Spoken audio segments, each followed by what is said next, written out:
Welcome students. Hope you are very well. Fine. So today I'll start with the chapter number 3rd, Journey to the End of the Earth. This chapter is very simple chapter, so I will not take too much time and explain you. Early this year I found myself aboard a Russian research vessel, academic Shokalsky, heading toward the coldest, driest, windiest continent in the world, Antarctica.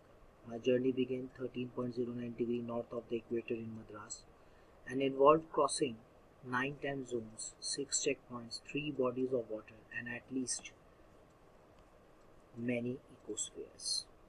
Ecospheres means part of the universe where living beings are living. So, in the starting, the writer takes about his journey, one of the coldest, driest, and windiest continent on Earth, Antarctica.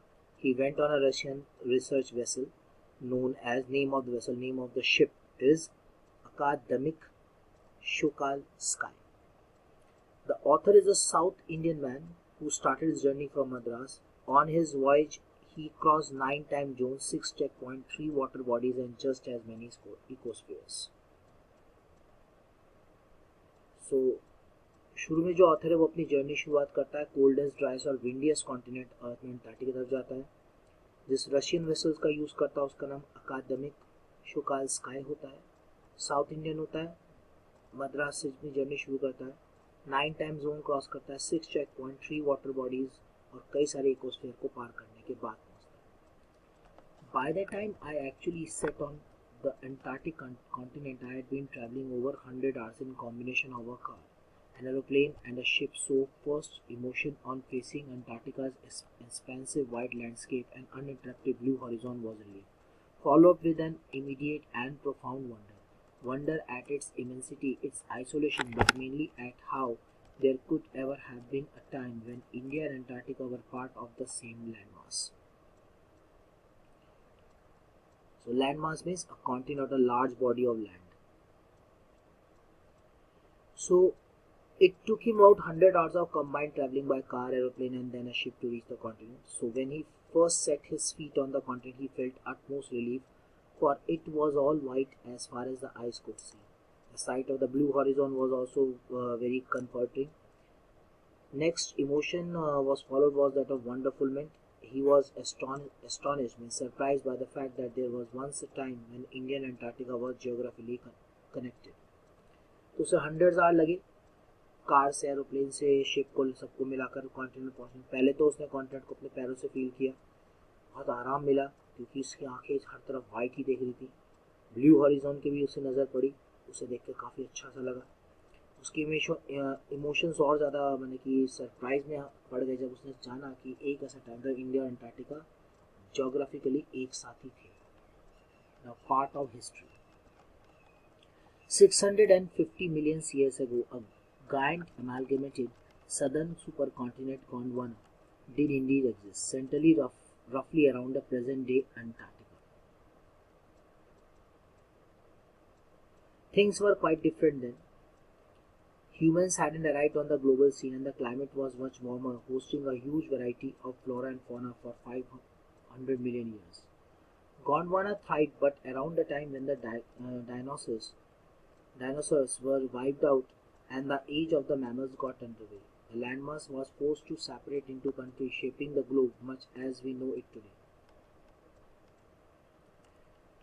So, amalgamate is a very good word, that means a combination and unite from one structure.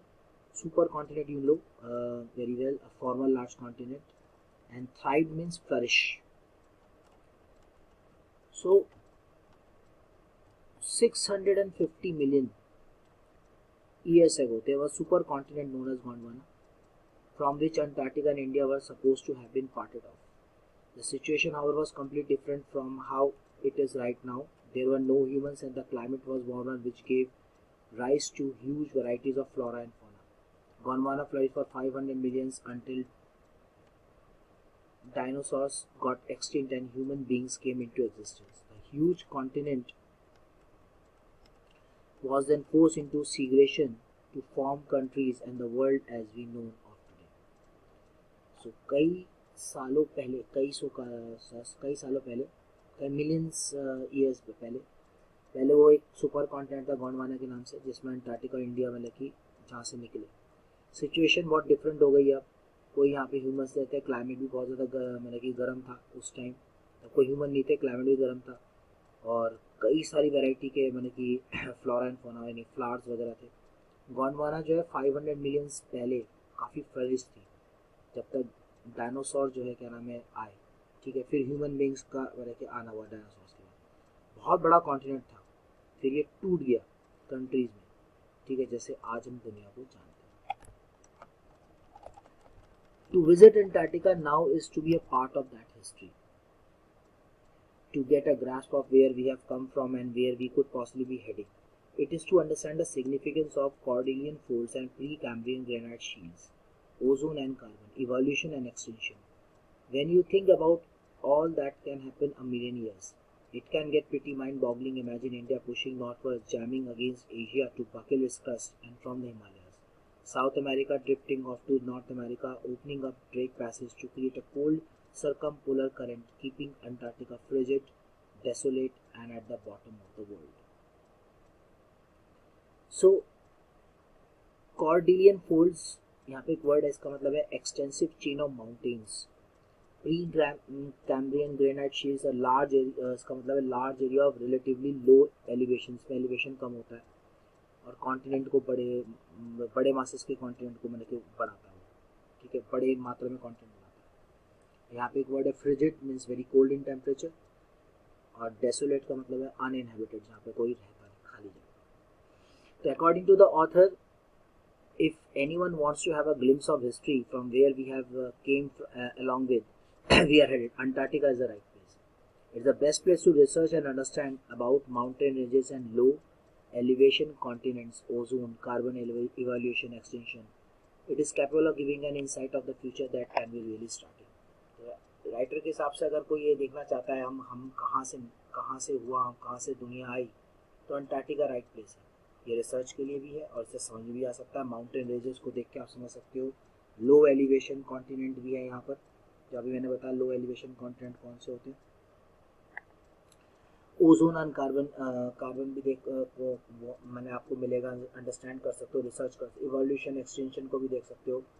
तो ये जो है आपको future के बारे में बता सकते हैं, इस टाइम हमारा फ्यूचर कैसे खतरनाक सा हो।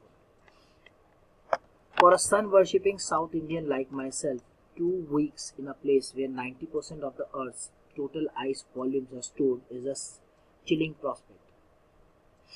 It's like walking into a giant ping pong ball, devoid of any human markers, no trees, billboard buildings. You lose all early sense of perspective and time here. The visual scale ranges from the microscopic to the mighty images and mites to blue whales and icebergs as big as countries. Day goes on and on and on in surreal 24 austral summer light and a ubiquitous silence, uninterrupted only by the occasional avalanche or calving ice sheet, consecrates the place.